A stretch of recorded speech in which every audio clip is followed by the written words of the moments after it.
As the Premier League heads into the festive period, the race for the title is beginning to take shape.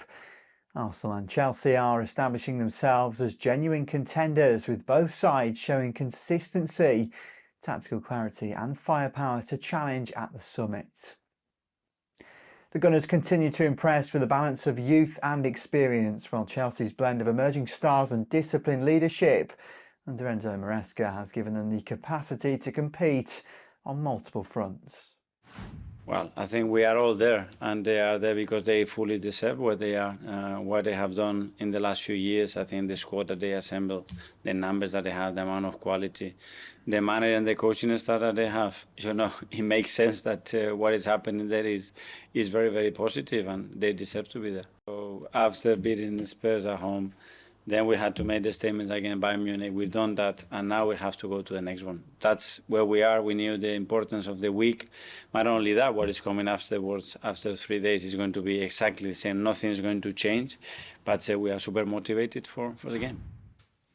Yeah, we work in some patterns for sure. I said already since I joined the club that I prefer the 5 players at the front to score 10, 12 goals each of them than to have a striker that he scored 40 goals. For sure, if you have a striker that scored 40 goals, you are happy. But, I like the winger scoring goal. I like the winger give assist, like today, Jamie. Enzo arrived inside the box. Malo the other day arrived inside the box. So we work on some pattern to also create chances with attacking player. But I'm very happy since I joined the club, not just in this moment. For sure, when you are Chelsea manager, you know that when you lose one game, it's crisis, and if you lose 2, it's a huge crisis. So you have to be aware of that. But I really enjoy because also, I like to learn. Today we expect Burnley back 5, and they were back 4. So after 20 minutes, we needed to change the plan, and the player adapt. I learn things, so very happy. For Liverpool, this season has been one of transition. The defending champions have struggled to reproduce last year's fluency, and Arne Slot's side is gradually adjusting to changes in personnel and evolving tactics. Key players like Mohamed Salah remain influential, but the club is slowly exploring life beyond its established stars, and the festive fixtures will test their ability to adapt under pressure. But the way he behaved was as you would expect from a professional he is, but he was very supportive for his teammates, handled himself really well during the day and yesterday in the session as well. So you cannot be a player that's available every 3 days and play on that high standards if you go with your emotions.